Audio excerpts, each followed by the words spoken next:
if your sleep is messed up, I can assure you if there's something mentally or physically going on with you. I can assure you of that because sleep is almost the most reactive of the phases of life that we have, because you have to have very specific conditions in order for it to propagate.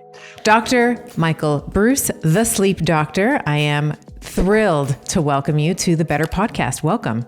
Thank you. I'm stoked to be here. So in our pre-chat, I was telling you that I have 28 pages of notes for our conversation. Highly unlikely that we are going to get through all of it. But I'm going to give it a shot. And if we don't, there will be a part two. There is just so many concerns and questions around sleep. And one of the things that I often say to, anyone who whether it's, a private client or I'm, speaking on a large stage, one of the first dominoes when you're starting to think about optimizing your health, it doesn't matter. I mean, certainly nutrition doesn't get any better than sleep. To be fair, I love that you use the word dominoes, because I personally believe that sleep is the domino of wellness, right? Because once you get sleep, everything else gets much easier because it affects so many different systems and so many different organs, so many different disease states. So I love the fact that you're using this idea of a domino. Like, what can we do first that can help so many other areas? And then we can continue to profit along the healthcare line. I love it. Beautiful. Yes. All right. So first domino of health is going to be sleep. And I think just by way of educating our audience members, our listeners, let's just, if you can generally talk about the sleep phases. I get a lot of questions on what's phase 1, phase 2, what is REM sleep? When does that happen in the night? Can you talk a little bit about what those are? Absolutely. So the way I think about sleep, so I'm going to take a step back and I'm going to do a little sleep 101 for everybody, right? So just some basic ideas of what's going on. So it turns out that there are two separate systems in the brain for sleep. One is called your sleep drive. The other is called your sleep rhythm. So let's break those down really quickly. So sleep drive is a lot like hunger, right? So I'm hungry. I eat something, and then that hunger begins to dissipate. The same kind of holds true with sleep. When a cell eats a piece of glucose, something comes out the back end. One of those things is called adenosine. Adenosine works its way through your system. It goes to a very specific receptor site area in your brain. As adenosine accumulates, you get sleepier and sleepier and sleepier. Okay, that's part one of the process. But there's this whole rhythm side of things, what's called your circadian rhythm. Also somewhat similar to hunger. Ever notice that you get hungry around breakfast time, around lunchtime, and around dinner time? Same holds true with sleep. Most people, at least here in North America, have a tendency to get sleepy somewhere in the 10 to about 11:30 range, right?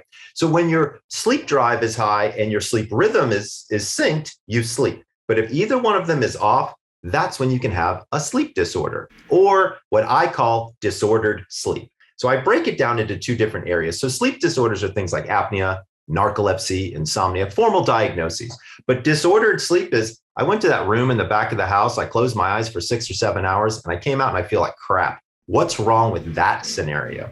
That's the area that I have a tendency to look at quite a bit. And it's important, if you're going to be in that universe, to understand what sleep stages are and sleep cycles are. So that way we can start to understand a little bit more about what's going on with our sleep. Lots of people have questions. What are the different stages? What do they do? What do they mean? All this kind of good stuff. So let's break it down really quickly right now. Stage 1 is a transitionary from wake to sleep.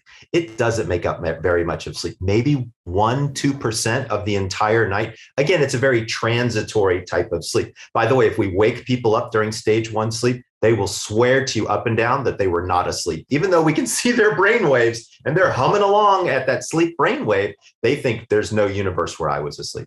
Stage 2 represents the majority of the night. Somewhere between 50 and 55% of the entire evening is stage 2 sleep. To be really fair, there's some important things that happen in stage 2, but it's really kind of the pre-show for stages 3 and 4 and for REM. The couple of things that stages 2 does that's really important is it emits these things called spindles and K complexes. It's not very important that everybody knows what a spindle and a K complex are, other than to know that those are things that are healthy for sleep, that can help with memory consolidation and can help with waste removal. When we get into stages 3 and 4, or what we call deep sleep, by the way, stages 3 and 4 are called stage 3-4, deep sleep, or delta sleep, or beauty sleep, believe it or not. So that's the stage of sleep where we see true cellular repair. In fact, this is where we see the largest amount of physical restoration. So interestingly, during stage 3-4 is where we see the largest bolus of something called growth hormone emitted. So for folks out there who don't know what growth hormone is, if you're into longevity, growth hormone is like, the elixir of the gods, okay? It's like the thing that reverses aging and makes you look young and makes your muscles fit, but it also helps with cellular repair. It also helps with our immune function. And right now, we're all kind of making sure that our immunity is jacked up because of all the stuff that's going on with the pandemic. And so stage 3-4 sleep turns out to be very important for us, especially during times of high stress, during times of high medical incident, things of that nature. So again, stage 3-4 is that physical restoration, that wake up and feel great sleep. The last stage is called REM, which stands for rapid eye movement. Now, folks out there might remember there was a band from Athens, Georgia. Come on, that was my best joke. I'm working hard. I'm working hard here, guys. So I actually went to the University of Georgia, and I actually saw REM play in a few clubs up in Athens. So it was actually kind of amazing for me. I never put that together until just now. Did they name their band after REM sleep? They did, as a matter of fact. Oh my goodness. I was like, I totally bombed on getting that joke. Normally I'm pretty good at it, but oh my gosh, I have just had a revelation. All right, continue with REM. I'm happy to help out. Yeah. So REM sleep is that mental restoration, right? So interestingly, what we've now learned is this is where we move information from our short-term memory to our long-term memory. So what happens is our brain creates an organizational substructure, kind of like a filing cabinet, right? So you're getting data that's coming in through your eyes, through your ears, through your nose, through your mouth, and your brain's got to do something with this data because it needs to store it to then retrieve it to do things like ride a bicycle or, work a computer or all these different things. So it has to create this substructure. Here's the problem. There's a tremendous amount of data that's coming in every single day. The process of actually moving the data from short-term to long-term, we call that dreaming. And that's our brain's physical representation of this data move or data transfer into more of a hard drive, if you will. Now, it's pretty interesting when you think about REM sleep and it's doing the mental restoration. But there's one other thing that's going on there that's also kind of interesting. And you become paralyzed during REM sleep. Actually, there's a whole period that's called atonia, and this is the point in the interview where I say, "Do you want to know why?" And then you say, "Yes, Dr. Breus, I'd love to know why." And I say, "It's so that you don't act out your dreams." So believe it or not, there are people out there who do act out their dreams. I have a patient who's got this thing called REM behavior disorder. It's very interesting. So I'm originally, as I said, from a small town outside Atlanta, Georgia called Sandy Springs, Georgia. And I'm from a hunting community. If you're a hunter, you know that if you shoot a doe and you don't kill it, you either have to slit its throat or crack its neck. It's the most humane thing to do. This guy who's a hunter woke up with his wife's head ready to crack her neck. Oh my God. Oh yes. You cannot make this shit up. So what's the first question you have for me? Well, after that story, did he kill her? What happened? Yes, what Exactly. happened? Yeah. Right. Everybody wants to know, did he kill her? Yeah. The good news is no lives were spared for this, for the story I'm telling today. The second question I get asked most often is, are they still married? She is a patient woman. I can tell you that. We actually figured it out fairly quickly. So having REM behavior disorder, there's a well-known treatment called Klonopin. We used 0.5 milligram of clonazepam and it silenced the behavior, kept him asleep, and it was great. But here's the interesting thing, and here's the reason that I tell the story, is in 35% of cases of REM behavior disorder, it's a precursor for Parkinson's syndrome. Mm. Right. And this guy had it. And he had it in spades. So what we had to do, it was great because before we saw any type of Parkinsonian symptomatology, we got him into neurology literally 10 years ahead of his diagnosis. And we literally changed the course of his diagnosis just by him acting out his dreams at night. And so the moral of the story here is, while the stages are important, and we'll talk about cycles in just a second, the thing to remember here is sleep is a window into our health. If your sleep is messed up, I can assure you if there's something mentally or physically going on with you. I can assure you of that because sleep is almost the most reactive of the phases of life that we have, because you have to have very specific conditions in order for it to propagate. When we look at cycles, it's kind of interesting. People go from awake to stage 1, stage 2, stage 3, 4, back to 2, and into REM. And they have to follow that exact dance maneuver, believe it or not, in that order. If you wake up in the middle, you kind of have to start from the beginning. So this is one of the reasons why when people wake up after an hour of sleep, they're like, oh, I feel like I haven't done anything. Well, you kind of haven't, because your brain starts you all over again. The other thing to know is sleep cycles end up being somewhere between 80 and 120 minutes. So 90 seems like a good average. And the average human has 5 of these sleep cycles. So here's where it gets interesting. People always ask me all the time, hey, Michael, is 8 hours a myth? You bet it is. The math doesn't even work on this, right? So if you have a 90-minute cycle and people have 5 of those, 5 times 90 is 450 minutes, which divided by 60 is 7.5 hours. So at the end of the whole thing, there's no universe where every single person on earth needs 8 hours of sleep. It just doesn't work that way.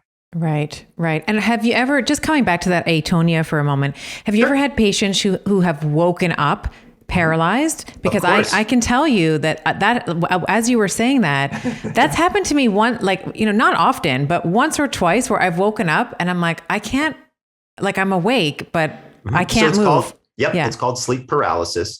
We used to think that when people did that, they were crazy. Now we don't any longer. So the good news is you're not crazy.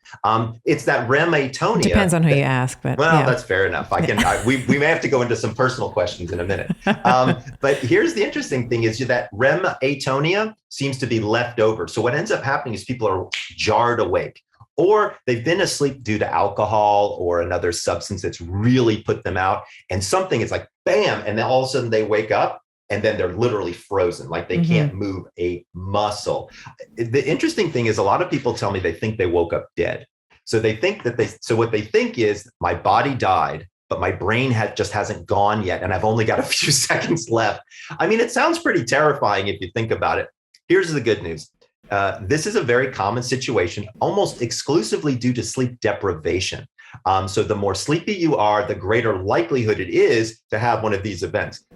Interestingly, it is a hallmark symptom of something called narcolepsy. There is a brain disorder called narcolepsy where people fall asleep a lot. It's called the narcolepsy triad. There are 3 different symptoms that are kind of interesting. Sleep paralysis, what we're discussing, is one of them. The other one is hypnagogic hallucination. So seeing something just as you're falling asleep or just as you're waking up, or something called cataplexy. Cataplexy is where you have a series of expressed emotion like anger or surprise, and then you become atonic.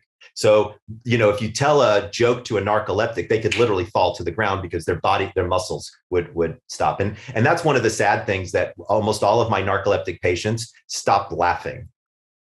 Like, think about that for a second. Yeah. Like, what if you had to stop laughing because your body couldn't handle it? Like, how sad of an existence would that be? So there's a lot of interesting areas when we look at that. But yes, sleep paralysis is certainly something that's fairly well known, and a lot of people freak out about it. Talk just for a moment about, so you're mentioning sort of toxic waste and disposal in stage 2. Talk just for a moment about the glymphatic system, which I believe is what you were referring to, and why that is so important. And I'll ask this question as a piggyback on the sleep cycles. It's my understanding, or at least when I look at something like an Oura ring, like how my sleep was overnight, it tends to be that I get up more of the deep sleep, let's say, earlier in the night. That would make sense. Yep. And then the second half of my sleep is it's a bit lighter. But when does the glymphatic system active? Did you say that it was just in stage 2, or is it all through the night? So actually I said that it was in stage 3 and 4. So that's in the deep sleep. Remember, stage 2 is more spindles and K complexes. Okay. So it happens primarily during stage 3 and 4, but you have a great observation that I forgot to talk about. So thank you for reminding me. We have a tendency to see stage 3 and 4 in the first third of the night, and a tendency to see REM in the last third of the night. So your observations on your Oura ring, which I have one as well. Full disclosure, I'm on their advisory board. And it's pretty interesting when you start to look at sleep tracking and sort of how does that kind of come through. You asked a question about the glymphatic system. So what's interesting here, I call the glymphatic system the waste management system of the brain. Okay, because here's what happens is throughout the day, these things called beta amyloid and tau, which are specific proteins, have a tendency to get up into your brain and materialize. And then what happens is they can actually strangle the nerves, or they can actually cut off the nerves in terms of their nutrition.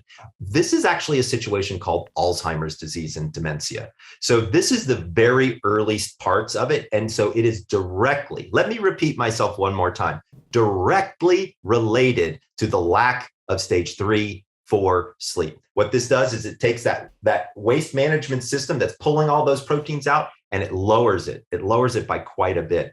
We've actually learned that during stages 3 and 4, the glymphatic system is operating at 10 times its normal speed than when you're awake. So we really want to get people into that deeper stage of sleep, that stage 3, 4 sleep, because that's when we get all of those good things. Not only do we get the physical cellular repair, growth hormone, but we also get the removal of all of those bad proteins. So we've been discussing up until this point, natural sleep, like what it looks like to have a natural, rhythm and cadence with the different sleep stages and sleep pressure or sleep drive that you've been talking about. Yep. And one of the things that I often hear, either from practitioners that I'm working with or, patients, coaches, is that they need something. Let's say it's wine in the evening to take the edge off, or, if they're traveling, they have jet lag, they need some type of medication, let's say an Ambien and a Lunesta to help them overcome the change in time, let's say. Okay. So my question here is, and actually I'll include one more cohort in here, which is those who have insomnia. I know. You're just making this more and more difficult. Is medicated sleep better than no sleep at all? So in other words, if someone is struggling, let's say with insomnia or they have jet lag or whatever, is it better to get no sleep, or, maybe they take we were talking about in the pre-chat, like a mild benzo or antihistamine or something like that? Sure. So I have a lot of thoughts on this. This is a big question for me. So I'm going to have to break it out into a couple of different pieces, if that's okay. Yes. So number one, I want to be very clear. It is okay to use a pill to sleep. All right. If you and your doctor have come to the decision that you need a pill to sleep, I am not here to talk you out of that. That is a decision between you and your doctor. And I want to be super duper clear about that.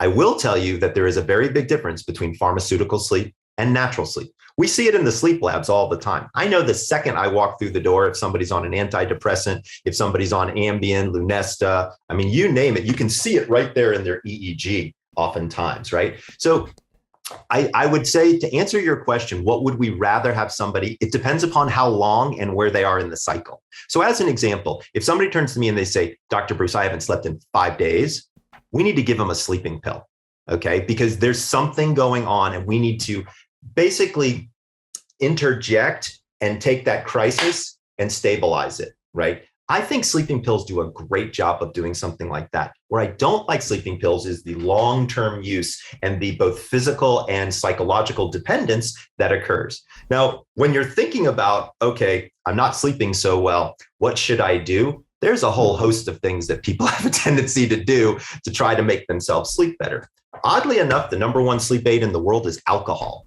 More people drink themselves to sleep than any other thing out there. So let's start there and just kind of round that out. Then we can go into antihistamines, OTCs, then we can go into melatonin, herbal, and then we can go into pharmaceuticals if you'd like. Great, so yes. When we talk about kind of thinking through this idea, the very first thing let me back up even one step further. So when somebody shows up in my office and they're like, hey, doc, I want a pill, the very first thing I want to do is blood work. All right. And I'll tell you why. If they've got a magnesium deficiency, a vitamin D deficiency, an iron deficiency, or a melatonin deficiency, I got to fix that first before I start adding, shit on board and not knowing what it's going to do. So I'm the type of guy who says, let's get things going naturally at the par level to make sure things are okay. Let's say we do the blood work, you're low on magnesium, we give you some magnesium, it helps, but it doesn't fix the situation. You still got something going on. Okay, fair enough. Let's take a look at what's going on. Now, you asked the question, is it better to have no sleep or is it better to have some sleep? I would argue it depends upon where in the cycle you are. So let's say you're sleeping for 4 hours a night on a fairly regular basis, I think cognitive behavioral therapy is a much better option than something like a pharmaceutical at that point, because with cognitive behavioral therapy, I can continue to stabilize you and slowly inch out your sleep schedule. To be fair, it takes a little while. It's not like taking a pill and wham, it knocks you out that night. But again, here's the problem. When you take the pill and wham, it knocks you out, even if we use a pill that's not particularly physiologically addictive, if you haven't slept well in 10 years and I give you a pill and you sleep like a stone, I got news for you. You're going to want that pill again and again and again. So there's a massive psychological component that comes with this. And I also want to be very clear about something. People who don't sleep are desperate. Okay. And you've seen it in your practice. I'm sure you've talked about it with your colleagues. When somebody is not sleeping well, they are irrational. They are desperate. They don't know what is going on, and they're making poor decisions. So they grab for the bottle of beer, they grab for the glass of wine, and they start pounding and seeing what happens. So let's be clear. What does alcohol do to sleep? Alcohol makes you fall asleep quickly. It quickens sleep onset latency, or the time it takes you to fall asleep. However, I got news for you. It beats the crap out of slow wave sleep. Remember that sleep that we were just talking about that has the lymphatic system in it and has all the physical restoration? By the way, this is one of the reasons why people have hangovers the next day, is because alcohol has messed up their sleep so bad, they're feeling the poor quality sleep, as well as, of course, the dehydration, which comes from alcohol, because alcohol is a diuretic. Once you drink it, break the seal, you're peeing all night long, and that's disruptive to sleep as well. I've got a lot of people who are saying, oh, I'll drink a 6-pack and fall asleep. Newsflash, you're going to be peeing all night. You're not going to get great sleep. So alcohol is really not the best option. I will tell you this. I don't mind having an adult beverage with dinner. I like scotch. I like wine. So how do you do it and do it successfully? Remember, it takes the average human approximately 1 hour to digest one alcoholic beverage. So let's say we're out to dinner and that's like 4 ounces, 6 ounces. When you say one beverage, 6 ounces. Okay. Let's say 6 ounces. So let's say you and I are out to dinner and you ordered a glass of wine, right? At 6:30 at night. Have your glass of wine, then have a glass of water, again, to help you with the hydration component. Yeah. Then it's, let's say it's almost 7 o'clock. The meal's almost done. We have a second glass. I order a scotch. We're all fine. Now it's 7:30. You have your second glass of water. Now you've had 2 alcoholic beverages. If you wait 2 hours after the last alcoholic beverage, guess what? It's already out of your system. Let's say we're done at dinner at 7:30. It's 9:30. You can go to bed by 10 o'clock. And have no problem there, right? So you see what I did is I take 1 glass of water for each beverage and 1 hour for each beverage. But the big thing I want everybody to hear is you've got to stop at 2. Here's what happens, because when you have more than 2 alcoholic beverages, you catch a buzz. When you catch a buzz, it means your body jacks some cortisol up there because your brain doesn't understand why it's going toxic. And now you're an energetic drunk, which is not particularly helpful for bedtime. So limit it to 2 glasses of water, wait 2 hours, you're good to go. And that can happen every night. It would be great if it didn't. Okay. Like, to be clear, I'd rather you be social about it. If you find that you need alcohol to relax or to go to sleep, you probably should have a discussion with your doctor about needing something for that, because it could be an anxiety issue or it could be a sleep issue. It could be either or, and it's not going to be easy to tell if you're drinking yourself to sleep every night. Right.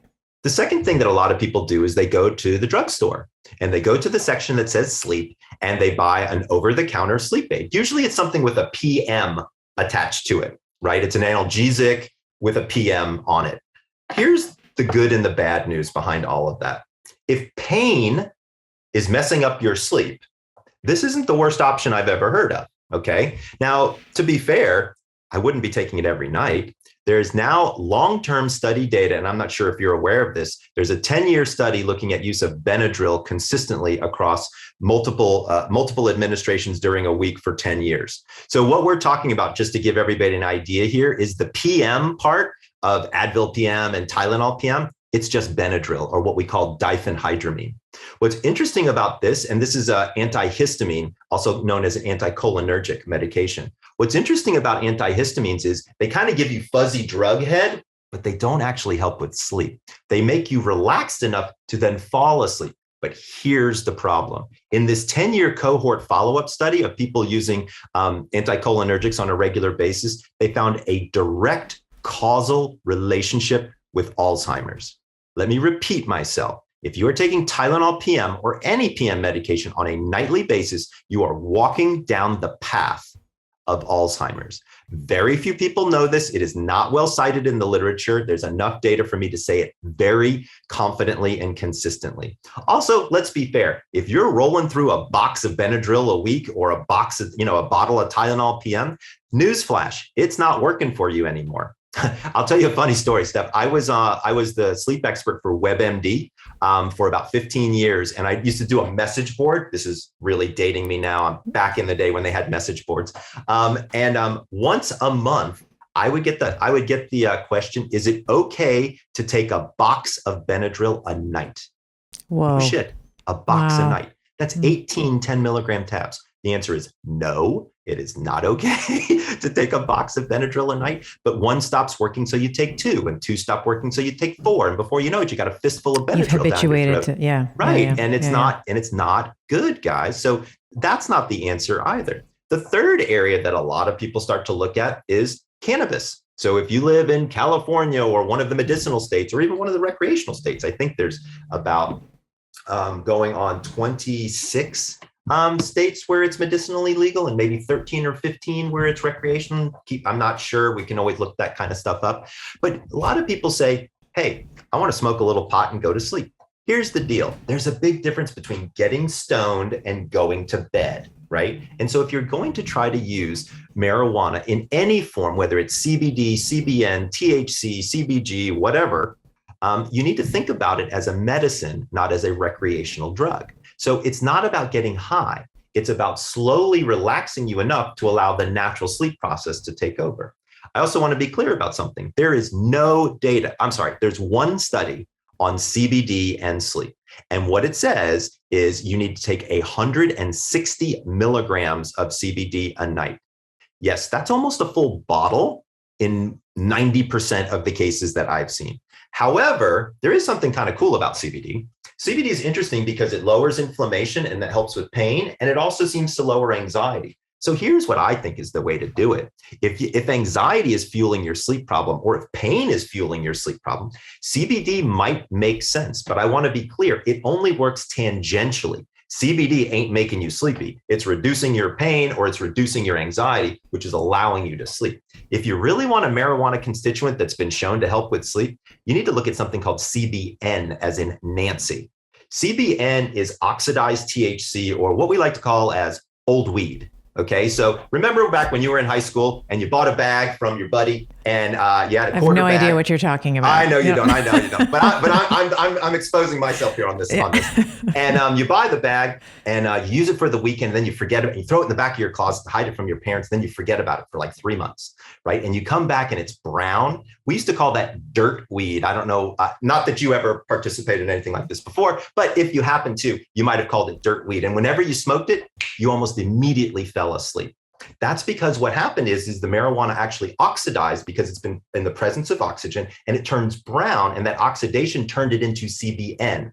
That one constituent appears to have a lot to do with sleep and can be quite helpful in that process. So if you're going to go to a dispensary and look for something, here's what I'm going to tell you. Number one, it probably needs to have some THC in it. Yes, you heard that correct. It probably needs to have some THC. This is to help lower your anxiety levels pretty significantly, because that's usually what's going on here.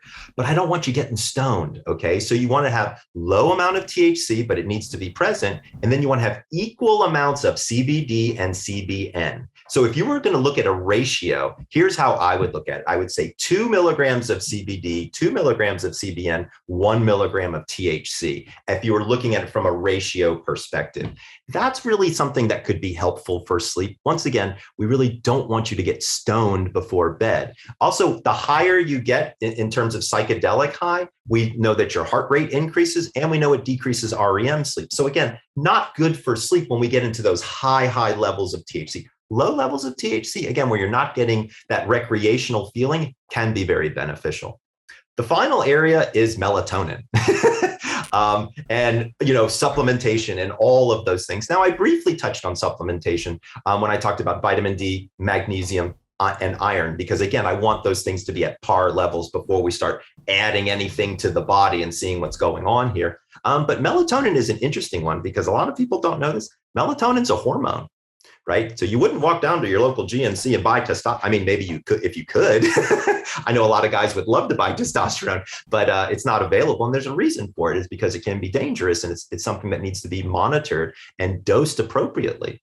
Here's the thing. The melatonin dosage in the United States is off tremendously. So this is crazy. In 1994, Dr. Wertman at MIT found the correct clinical dose of melatonin, and it's somewhere between 0.5 and 1 milligram. Oh, you'll never see that on a bottle. That's right. Yeah. That's the problem. You see like 5 milligrams, 10 I've 10. Seen. Yeah. Yeah. And so here's the crazy part. People don't know this. Melatonin affects other medications. It affects antidepressant medications, antihypertensive medications, diabetic medications. Augments them or attenuates their effects? It can be either or. And birth control too, by the way. So, right. It's a problem. Here's what's also interesting. Many people don't know it, but melatonin is by prescription only in Europe. And at high dosages, it's a contraceptive. Melatonin is a contraceptive. Yes, it is. It's crazy. So so I know exactly what you're thinking. You're sitting here thinking, holy shit, there's a lot of people out there taking melatonin. They have no idea what's going on. Well, I'm thinking my teenage girl, teenage girls. That's exactly where I'm going next. Yeah. I do not recommend melatonin in teenage girls ever. I can't think of anything worse to enter a young female developing body than a contraceptive when it's not indicated. So do we see menstrual cycle alterations with these women? 100%. Yeah. Depending on how high the melatonin is, you can. Absolutely. It's a circadian pacemaker. Anything that's on a circadian rhythm, it can change. Right? So we know the menstrual cycle's on a circadian rhythm. We know the fertility cycle's on a circadian rhythm. So when you take a circadian pacemaker, guess what happens? It messes with it. So people just aren't thinking about it that way. And you also said something that I thought was really interesting. You said you'll never find it. You're right. Most melatonin is now sold in an overdosage format. I can barely find it in anything smaller than 3 milligrams.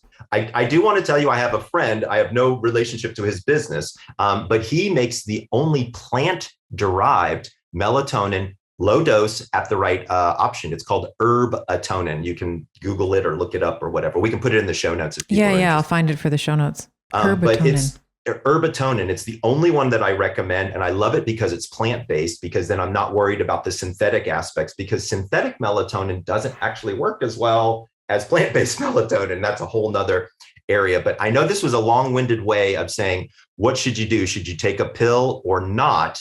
Here's what I would tell you is it depends upon where you are in your process of not sleeping. If hopefully this conversation has helped you identify where you are, do yourself a favor. And if you can, talk with your general practitioner about what's going on. There's an entire area that we haven't spoken of that's called cognitive behavioral therapy. I've mentioned it briefly, but I do want to double tap on that really quickly, because this is a non-pharmacological way that works better than pharmacy. So there's a lot of data. I mean, we're talking over 100 studies looking at cognitive behavioral therapy, or how we think about sleep changes our way to sleep. So a lot of people say to me, it's like, oh my God, Michael, if I don't get 8 hours, it's going to rip off years off the back end of my life, or, my whole day is going to be ruined. That's called catastrophizing. And that's something that we look at in cognitive behavioral therapy to help people think differently. Because here's the bottom line. When you get less anxious about sleep, you sleep better. 75% of sleep problems are anxiety on the insomnia side of things, I would argue. And so once we can figure out ways, shapes, and forms to get people to slow down, de-stress, their sleep gets a lot better.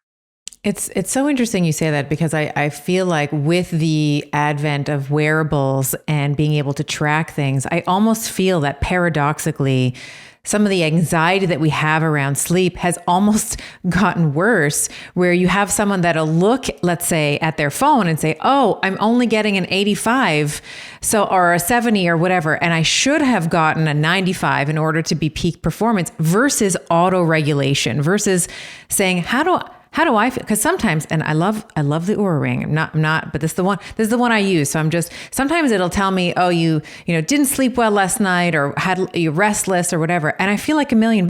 So I'm like, I'm still going to go and do all the things that I was supposed to do today. I'm going to still do my workout, still get my sun in the morning, but I'm checking in with myself, and I still, rate that, let's say, higher than what the algorithm is punching out or what it's spitting out at me. And not to say that it's not accurate. I think. Oh, no, it's not accurate. Let's be very clear. Sleep is a complicated process. I mean, think about it, Steph. When we put people in the sleep lab, and I'm sure you've ordered sleep studies on your patients before, right? 27 electrodes, 2 respiratory belts, video cameras. How do you think we can get all that into one ring, right? It's impossible. So we all have to understand a few things about sleep tracking. Number one, it ain't going to be that accurate. The best one on the market actually turns out to be the Oura Ring because they did head-to-head studies. Oura and Fitbit are the 2 that have actually done the best for falling asleep, waking up, and total sleep time as measurements. Oura then went on and matched against what's called full nighttime polysomnography. So that's actually a sleep study, and they're 85% accurate to full PSG, which is pretty good when you think about it. I mean, collecting data off of her finger and being able to algorithmically get there, I think can be helpful. But you also kind of talked a little bit about something that's called orthosomnia. So this is a situation where people track themselves to death, okay? They're like, oh crap, I got an 89 and I didn't get a 92 today. Like, relax, okay? Sleep it's got fuzzy borders, okay? It doesn't have to be a precise event every single day, every single time. You don't have to worry about how much did you clock or did you not clock. Your body's a really good determinant of what's going on with itself. When I wake up in the morning, I just kind of ask myself, 1 to 5, where do I feel? If I'm at anywhere from a 3.5 higher, I'm in good shape, Yeah. right? Love You that, know, yeah. it's like, I think things are going kind of well, right? And so again, I want people to be very, very clear.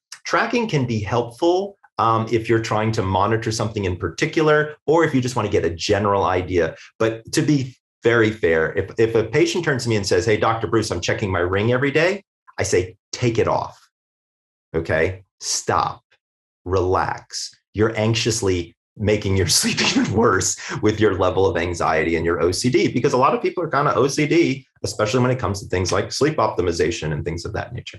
Yeah. Yeah. Well said. Well said.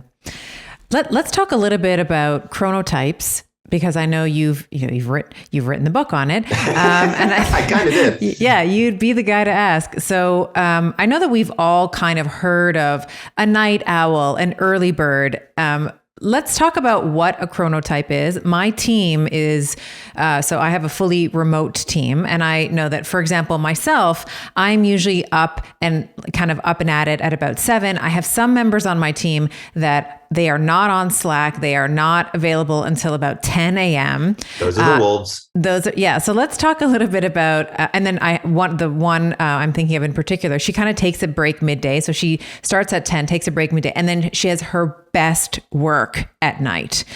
So she will be like, I've signed off. My brain is dead at about 4 or 5 o'clock. And then she is like working 7, 8, 9, 10. She'll come up with a new website the next day. She's like, I did this overnight. So can you talk a little bit about some of the different chronotypes? And then maybe for those of us who have coworkers or we are employers of these different chronotypes, how we can begin to recognize them and alter, let's say, maybe their work schedules to match that. Mm-hmm. So it's actually interesting because that's how I ended up writing the book. So I'm going to take a step back and tell everybody, number one, if you want to figure out what your chronotype is, go to chronoquiz.com. We'll have it in the show notes, but it's super easy, chronoquiz.com. And basically, if you type chronotype into Google, you pretty much come up with me anyway, because I'm the chronotype guy. So that's number one. So what are chronotypes? These are genetic.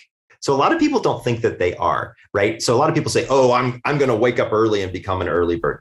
Good freaking luck, okay? Because it's just not in some people, right? And so it turns out there's 74 different markers for sleep. There's one in particular that really I like to look at most, and it's not the only one, but it's probably the best one for this example. It's called the PER3 area of the human genome. And so what we see is a single nucleotide polymorphism, or what's called a SNP. So what happens is it's supposed to have certain building blocks are supposed to be in an order. When it's flipped one way, you turn into an early bird. When it's flipped another way, you turn into a night owl. When it's correct, you're in the middle. So this has been well known, well established. So I had a patient who came in, very interesting woman. And I want to be clear, I failed. I mean, I failed. We couldn't get her. We tried every cognitive behavioral therapy. We tried drugs. We tried it all. So I said, come back in. Let's chit chat. I'm the diehard clinical interview guy. I'm going to figure it out with enough questions, as long as I just keep asking questions. And so she turned to me and she said, Michael, I wish I could sleep in, this was when I was practicing on the East Coast in Georgia. She said, Michael, I wish I could live in California. Like, what do you mean? She said, California time is perfect for me. I can go to bed, later here and it's earlier there. And I was like, that's interesting. I was like, so why don't we just change around your schedule? And she said, well, I got to be honest with you. What would be ideal is if I woke up at 9 and I went to work at 10, and then I worked from 10 maybe till 6 or 7. And then I came home and I was like, great. And she said, my husband won't stand for it. My kids won't either. And my boss won't either. So she's like, I don't think there's a universe where this can happen. I said, well, can I call your boss and ask? She said, I don't know. He's probably going to fire me at the end of the week. I was like, come on, how bad could it be? So I called her boss. Sure enough, he was like, you can do whatever you want. She's fired on Friday. This was Monday. So no pressure, right? So I had her coming in at 10 and leaving at 7. I called him on Friday. The first words out of his mouth were, I got 3 more employees I want you to talk to. Mm. So what was happening is she was an extreme night owl. Okay. She was somebody who her brain didn't go to bed until 2 o'clock in the morning, 3 o'clock in the morning. So it was really hard to identify somebody like that. So once we started to understand a little bit more what was going on, I was like, holy crap, I wonder how many of my patients I thought were one thing turned out to be another thing, what we call a dolphin. So early birds, I changed the vernacular. So, I'm not sure why they called them bird names. Like early bird made sense. Night owl made sense. But in the middle, they called them hummingbirds. I never quite got that. I don't know why. And when we were working on the book, you'll appreciate this. When you're sitting around a table at the publishers and you're trying to figure out what to name this avatar, because basically we created a quiz and we wanted people to take the quiz and fall into a category so they could personalize themselves and learn how to kind of do this thing. So one person wanted crystals, one person wanted colors. I wanted animals because I figured animals are a good thing to relate to. Here's the thing. Nobody wants to be a porcupine. Nobody wants to be a platypus. So I had to find animals that not only were things that people would aspire to be, but also maintain the right chronotypical schedule. And not be judgmental about it. Exactly. So early birds turn into lions because who wouldn't want to be the queen or king of the jungle, right? Mm-hmm. So lions are my early morning optimists. These are oftentimes my COOs. These are people who like to make a list every day and go from step 1 to step 2 to step 3. They like to wake up at 5:30 in the morning. And they're kind of militant in their thinking. I'll be honest with you, though. They're not much fun at parties because by 9 o'clock, they're dead. I mean, they've been up since 4:30 in the morning. So like socially, lions, it isn't so great. The middle ones are what used to be called hummingbirds. We call them bears. Bears are what I call solar sleepers. So they've got a good sleep drive, meaning they like to get up around the time the sun comes up and like to go to bed around the time the sun goes to bed, or maybe even a little later. But they're my go to bed around 10, 10:30, wake up around 7 o'clock in the morning people. Based on some of the things you've said, you might be a bear or you might be an early bear. I haven't decided yet. Yeah, I think I'm an early bear. I wake up at about 6. Like I wake up somewhere between 5:45 and 6, and then I get up at about 6:15. Yeah. So you might either be an early bear or a lion. I'll have to see. We'll get to that in just a second. Yeah. The third category is wolves, or they replace night owls. So I am a wolf. I have been since I was a very young kid. My whole family are actually wolves. I remember when I was 8 years old, I'd walk into my parents' bedroom at 11 o'clock at night, wondering why I'm up at 11 o'clock at night, but that's because I'm a night owl. And both of my parents would be there reading a book, watching television. All the lights would be on. It wouldn't be anything abnormal. So I've always been that way. We have a tendency to be the artists, the actors, the entertainers. Because when you think about it, when you talk to somebody who's in that creative place, they never say they got inspiration at 2 o'clock in the afternoon, right? It was always 2 o'clock in the morning, right? And that woman that you were talking about who makes a website in the middle of the night, right? That's the type of people that do that. So now, to be fair, I haven't told you anything that you don't already know, right? Early birds, in the middle, night owls, right? That's pretty standard. It's been around literally since the dawn of time. The part that I added were these people called dolphins. So interestingly, genetically speaking, there are people who have a genetic erratic sleep schedule. About 10% of the population. So this is not a small number of people. And my dolphins, I like dolphins because I don't know if you know this, dolphins sleep unihemispherically. Yeah. Right. Half of their brain is asleep while the other half is awake looking for predators. I thought that kind of represented insomniacs. right? In sort of a nice way. And plus, who doesn't want to be a dolphin? Like they're the cutest animals ever, right? And apparently more smarter than humans. I mean, that's what I hear. So I've been told. So when you think about it, that turned out to be a category that made a lot of sense. But let me give you a little bit of basics on them. My dolphins are a lot like my lions. They get up very early. However, they've got a good bit of anxiety to them. They're oftentimes labeled as insomniacs. Sometimes they've got a little obsessive compulsive disorder, just a little. And a lot of times they're like the people who won't finish a project because it's just never done type of person. They might make a list and they would go from step 1 to step 2 to step 3, and then they'd go through the list again from step 1 to step 2 to step 3. So they're very, rigorous in their thought process, but usually have a decent amount of anxiety behind them. Once you figure out what your chronotype is, one of these 4, and maybe you can just tell from the description that I've given here what it might be. Here's where the magic happens. Is it literally unlocks the perfect time of day to do absolutely anything and everything you possibly want to do. Yeah, I teach people the perfect time of day to have sex, eat a cheeseburger, ask their boss for a raise, go to bed, like literally you name it. And it's all based on hormones, right? So think about it. If you wake up early, let's say you're a lion and you wake up at 5:45, 6 o'clock. Well, your melatonin turns off, all your other hormones turn on, and they go in a very predictable pattern.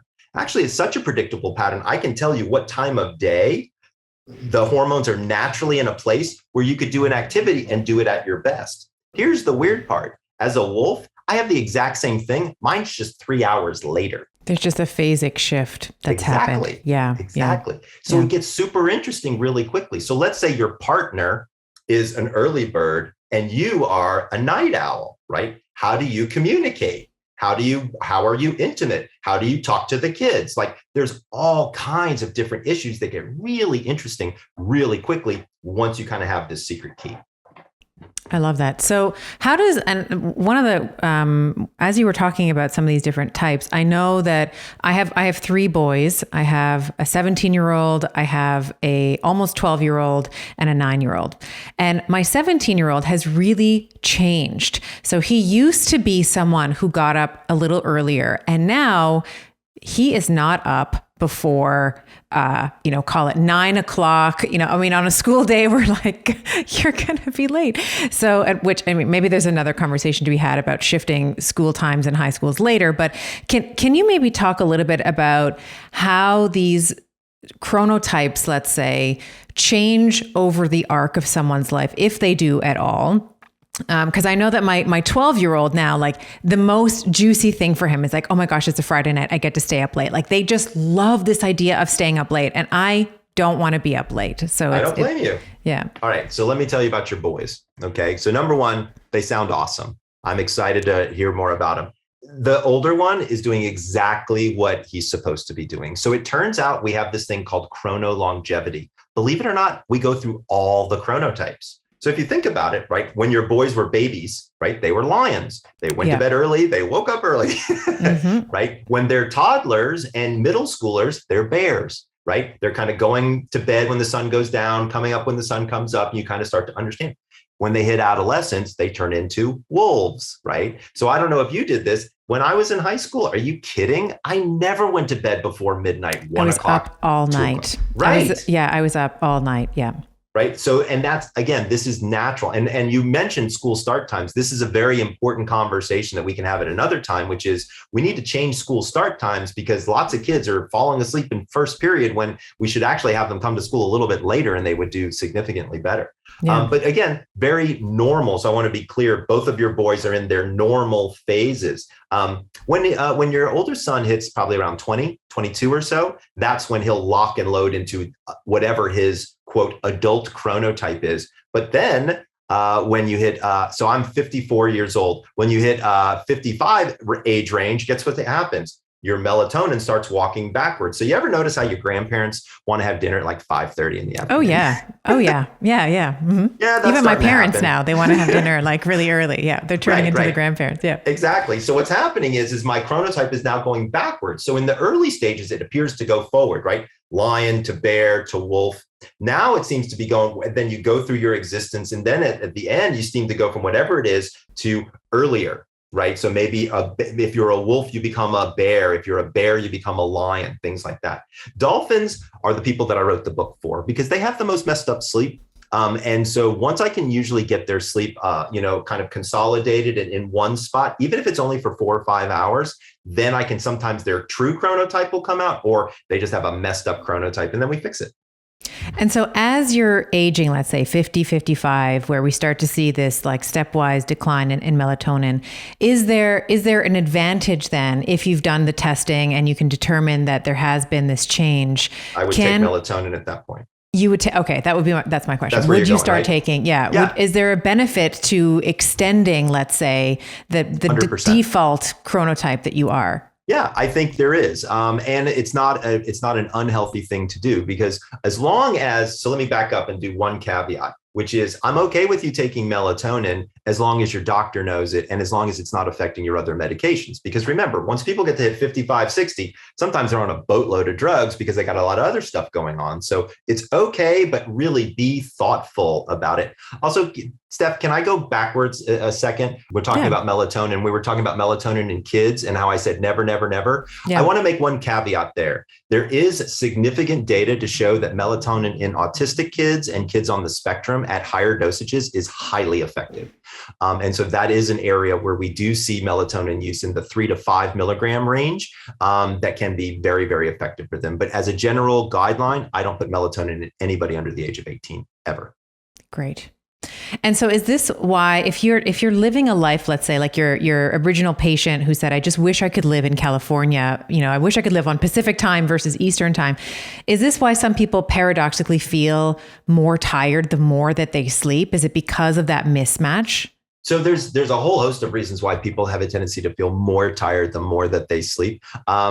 One thing is if they've been sleep deprived before, their brain is kind of aching for more sleep. So as an example, you ever take a nap and feel worse, not better after you take a nap? Like you're just like, oh, I can't too get long. out of When this. it's longer than 15 minutes, it's worse. Well, what happens is you get into a deep stage of sleep and then you're screwed, right? Yeah. Because you try to wake up out of stage 3 and 4 and it isn't going to happen. So that happens to some people a lot. And it's this circadian mismatch that absolutely, I think you correctly identify, that makes people feel logy, sleepy, kind of not at their best when they sleep too much.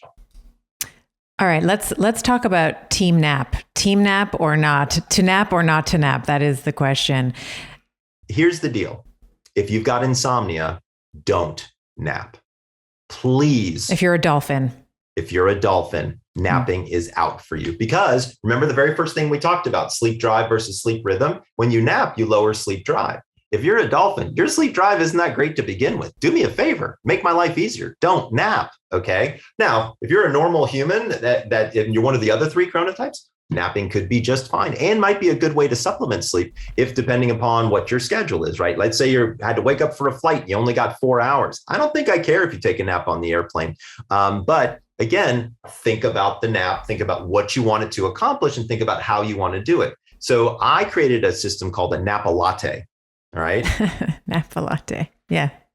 So here's what you do is you take a cup of black drip coffee. Okay. Throw 3 ice cubes in it merely to cool it down. Slug it, then immediately close your eyes and take a 25-minute nap. So remember when I was talking about adenosine in the very beginning of our podcast? Yeah. If you look at the molecular structure of adenosine and the molecular structure of caffeine, they're off by 1 molecule. That's it. 1 molecule. It's kind of amazing to me that the thing that makes you sleep and the thing that makes you awake are so damn close. So here's what happens is if you drink the caffeine and close your eyes, you burn through the adenosine that's kind of sitting over in that receptor site. The caffeine is waiting in the wings. It fits perfectly in. You're good for 4 hours, guaranteed, every single time. And so I know that there's some genetic variation in terms of caffeine metabolism, but generally caffeine has about a half-life, let's say, is it 6 hours, 6 to 8 hours, depending on the person. Okay. So you don't want to do a Napa Latte past 2 p.m.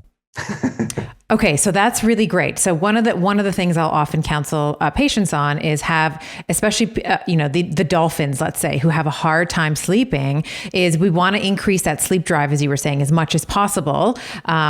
And I often will say to them, no caffeine after noon. Because even if you have something at 12 o'clock, you still have about 50% of it hanging around at 6, right? And so even by 10, 11 o'clock, you still have a little bit of that. Do you know what the quarter life is? 12 hours. 12 hours is the quarter life of caffeine. Okay. So if you have a cup of coffee at 10 o'clock in the morning, 25% of it's still floating around your system at 10 o'clock at night. Right. Right. And if you're a dolphin, dude, go decaf. Right. Like that's what I tell people all the time who are anxious people and kind of in that dolphin-esque. But they say to me, oh, I'm so tired in the morning. I just need some caffeine. You don't. I swear you don't need some caffeine. If I could get most people off of caffeine, that would be great. But I'm not so foolish as to sit there here and say everybody needs to go off caffeine. But if you really want to see a dramatic improvement in your sleep quality, go decaf for 2 weeks and you'll see it.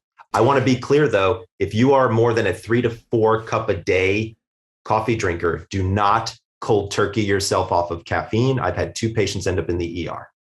Oh, I've detoxed off like the headaches. I mean, I haven't ended up in the ER, but the headaches are just wicked. How much caffeine do you drink? I've just tried to, I like a shot of espresso in the morning. I like to go outside, listen to my little birds chirping, get some sunshine, a shot of espresso, and I'm good for the day. Oh, that's amazing. That's actually a great morning ritual. One of my 3 morning rituals is I have people drink 15 ounces of water, spend 15 minutes in the sun, and take 15 deep breaths. So you're almost there. That's great. I love that. And then how much caffeine? So I actually have never done the calculation in terms of how much caffeine is in espresso, but espresso is less, believe it or not, than a regular cup of coffee. A regular cup of coffee is 110 milligrams of like regular, brewed drip coffee. I think espresso is like 75. Okay. So I think you're a little bit less. What is the kind of range, let's say, of like total caffeine consumption that you might want someone in one sitting or just for the whole day? So if you were looking for a guideline or a recommendation, here's what I tell people all the time. If you can keep it below 250 milligrams for the entire day and stop caffeine by 2 p.m., you're probably good to go. That's great. And so I also like, and I don't know if this is just, I'm learning a lot about you, Steph. Yeah. Like, tell me, am I doing it right, Doug? One of the things I like to do as well is I actually like a little siesta, but it's like, I just want to be out in the summertime. Of course, I like to just be outside, well, you're in 1 Canada. o'clock, 15 never minutes. Warm there. You need to get outside. Yeah. For the 1 week that it's warm here, we do take advantage. No, but it's summertime here now. So I just love outside, like 15 minutes and I feel amazing. So I'm going to try the Napa latte. So I'm going to try the caffeine. Would you put something like L-threonate in it or anything, or just like straight up coffee? So I would do straight up coffee. What she's talking about is magnesium threonate, which can actually help. Or were you talking about L-theanine? I was talking about the magnesium, but we can also actually, L-theanine would be another one because I know a lot of people will put that in their coffee. Correct. To kind of take the with buzz focus. off. Yeah. And take the buzz off. And by the way, what we're talking about here, L-theanine is one of the components of green tea that is found to be both relaxing and focus inducing. So it makes you relaxed and focused, which is kind of cool. Believe it or not, there's a product out. I've worked with it before called Napjitsu. And it actually, instead of taking a cup of coffee, they give you caffeine plus nootropics. So it's caffeine plus ashwagandha, L-theanine, and a couple of other things, which is kind of an interesting way to start to do it. But as a general guideline, what I tell people all the time is, look, let's not get too fancy here. It's a cup of drip coffee with 3 ice cubes in it. Slug it, close your eyes, sleep for 25 minutes if you sleep. A lot of people say, hey, Michael, I can't sleep. I don't care if you sleep or you don't sleep.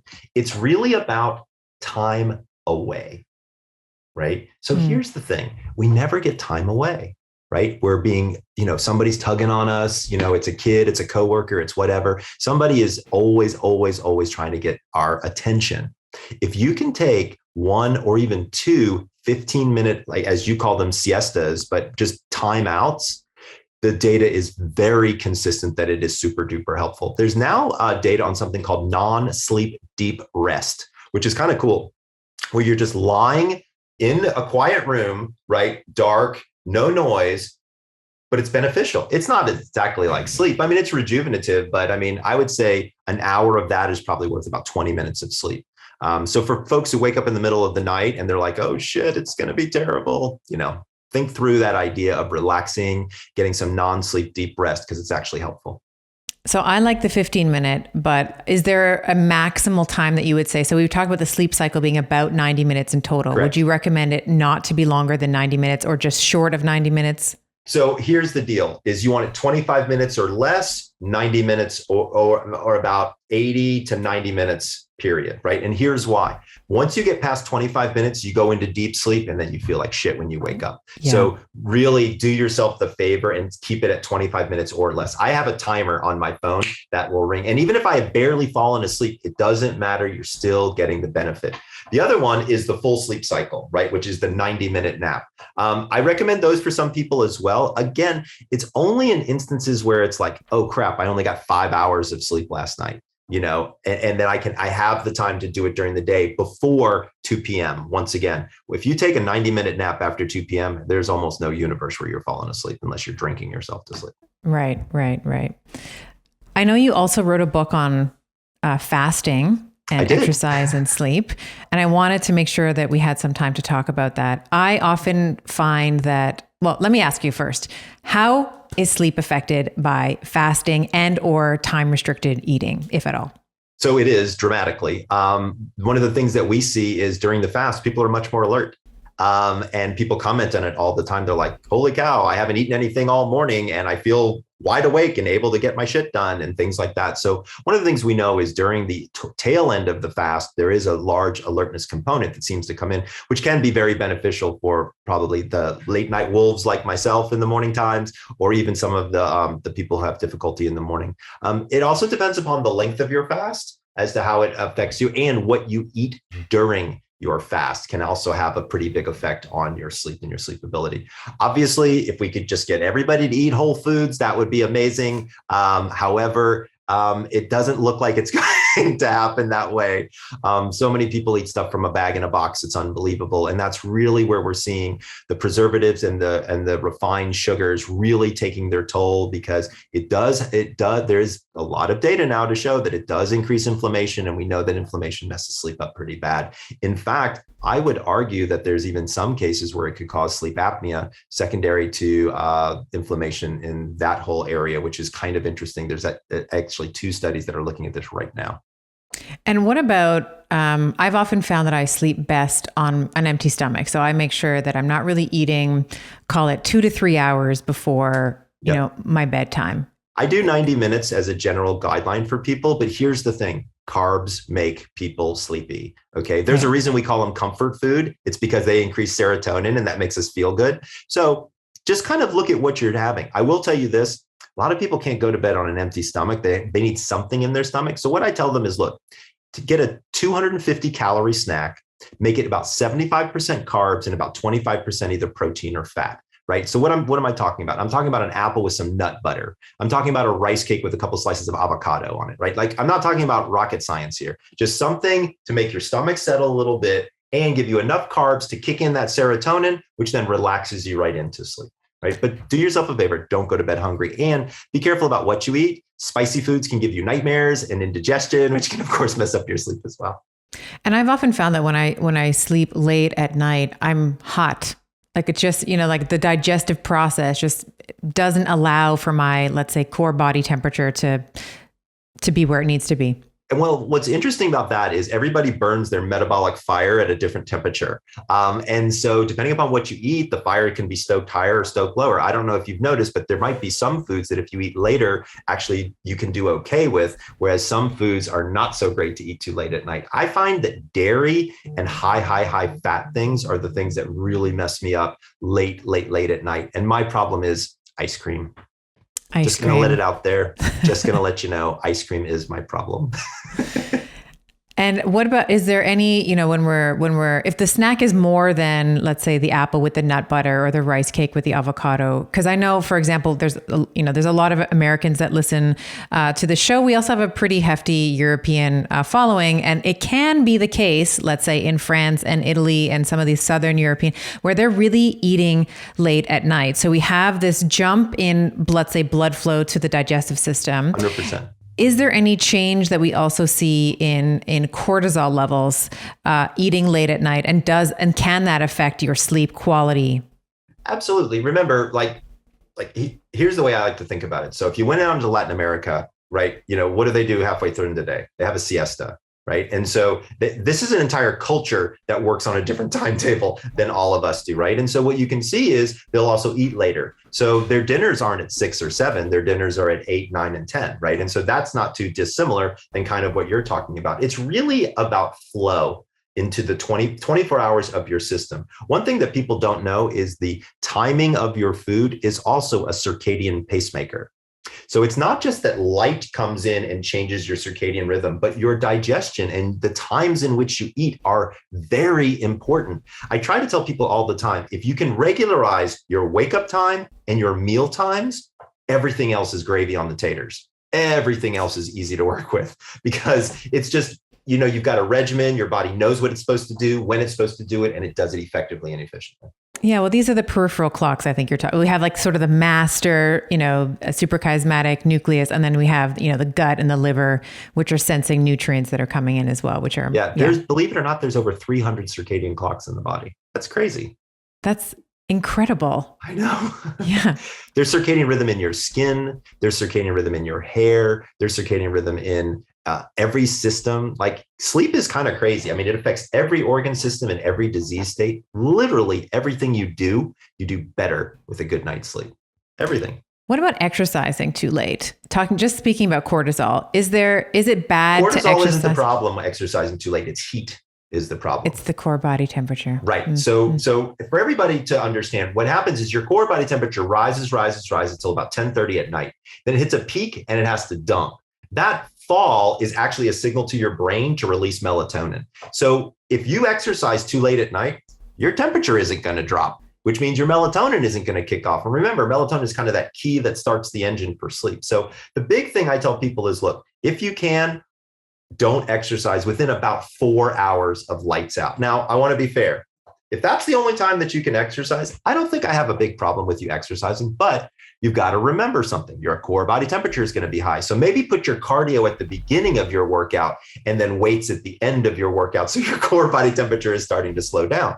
Maybe instead of taking a piping hot shower, maybe you take a slightly cool or a cooler shower. Maybe even do a temperature challenge in the evening, again, to lower that core body temperature as quickly as we possibly can. But I don't have a huge problem with exercise at night, also depending upon the type of exercise, right? So you could do yoga and stretching, and trust me, that can be a serious workout, and it can be something that doesn't necessarily raise your heart rate if you don't do hot yoga, as an example. So I think there's a lot of different ways that you can go about doing this that can be worthwhile.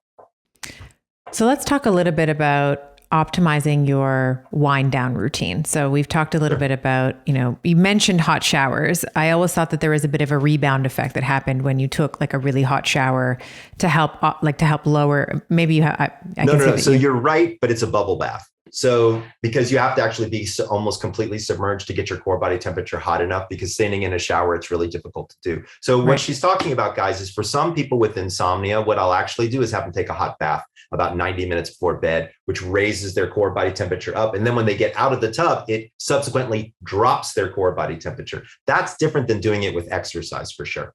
Okay. So what are some other ways that you would recommend optimizing, irrespective of the time, it's whatever your chronotype is? What are some general principles that we can be thinking about as ritual and a cadence for our wind down routine? So I created this thing, I call it the power down hour. So let's say your lights out is midnight. Starting at 11, here's what I'd say you do. To chop that hour up into 3 20-minute segments. 20 minutes for just shit you got to do, right? So finding sports equipment, getting backpacks together, right? If you've got kids in the house, you've got to because you want to make your morning as easy as possible. 20 minutes for hygiene. And by the way, for anybody out there that wears makeup, here's a little tip. Is a lot of people don't take their makeup off until the very last thing of the day. And they're sitting in front of a bank of lights and they're literally bathing in blue light before they're about to go to bed. Newsflash, this is a terrible idea. Take your makeup off at 6 o'clock in the evening. And if your partner can't handle it, tell them to get over it. Because I want you to be able to not have all of that blue light hitting you so freaking hard. Okay. So 20 minutes for hygiene, and then 20 minutes for some form of meditation, relaxation, prayer, something to get you there. I try to explain to people all the time, you need runway to land the plane. Okay. And if you're bobbing your head in front of the television and then go to bed and wonder why you can't fall back asleep, it's because you're not giving yourself the right entry path in order to do it. Just allow yourself the time. Like, it's an indulgence. Like, relax. It's the end of your day. You don't have to get a million other things done. Oh, and here's another big thing that so many people do that's just stupid is they say, oh my gosh, I didn't get all my water in for the day. And so they drink 3 glasses of water because they think they're supposed to have a certain amount of water every day. This is the easiest way to mess up your sleep because you will be peeing all night long when you do that. And I can't count the number of people who I've helped by just saying, can you stop drinking fluids 90 minutes before bed, please? It works out great. Unless you're diabetic, talk to your doctor.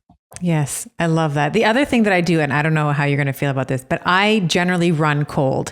So I try to keep my bedroom colder, but I put socks on because my feet are too cold, but my body is fine, right? So my core is fine, but my toes get too cold. So I often will just put on like a pair of warm woolly socks, which is, my husband loves that too because my feet are ice cubes if I don't. Right, and he doesn't want them touching him. I don't blame him. So Here's what I talk to people about all the time is when we've got couples who have thermoregulatory issues, that's what we like to call it, as opposed to marital strife, is what do you do? And so there's a couple of different mechanisms that are pretty simple that you can work on. You've already identified one, which is your feet.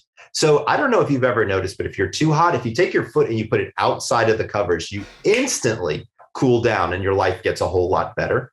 Turns out you don't have any hair on the bottom of your feet, so your feet dissipate heat more than just about anything. So for you, if you're a chilly one at night, some big woolly socks are going to actually be a great idea. However, I would say you don't want necessarily, unless it's during the winter months, flannel pajamas on top of that, right? Because what happens is it's very difficult to thermoregulate because you've got so many layers on it and it's all encapsulating your heat, right? So sometimes, and this is going to sound strange, sometimes I have people who are naked with socks on. Right. Because what it does is it allows their body. That's me. Okay. Totally so see, me. there you go. So that allows the regulatory mechanism to occur from here down, but without freezing out your toes. Now, the other thing is I have some people who are hot even when they're naked. So I have them sleep with their feet out from under the covers. And that actually helps quite a bit. The thing that people don't realize is underneath the covers creates a microclimate. Right. And so as your core body temperature rises and falls throughout the night, you sweat. Well, there's no place for the humidity to go. So it just gets encapsulated and trapped because you have covers up to here. And oftentimes they're kind of heavy, right? So all of the humidity is literally surrounding your body. Of course, you're going to get night sweats. Of course, you're going to get uncomfortable. So having your feet out from under the covers sometimes can actually be a real lifesaver. I remember once Marilyn Monroe, she was asked, what do you wear to bed? And she's like, I just wear a little Chanel, number 5 is what she said, something like that, insinuating that she sleeps naked with just a little bit of perfume on. And that's me, except it's like, I just sleep with, my, my thick woolly socks. Yeah. It's great. Because it helps. Yeah. Well, and it works. And I think one thing that people should realize is if it works, that's okay. Right? Like as long as it's not doing something detrimental to your health, as long as you're not like boozing it up before bed, I don't think I care if you wear socks, you don't wear socks, like figure it out for you. It's one of those things that if you get it right, it really pays back the dividends. And what if you have a partner that disturbs you overnight? You must hear this all the time where you have, let's say someone is like snoring, they're turning and tossing overnight. Do you recommend that people sleep in separate beds? I know that there's a huge stigma with that. Is there, or what do you think?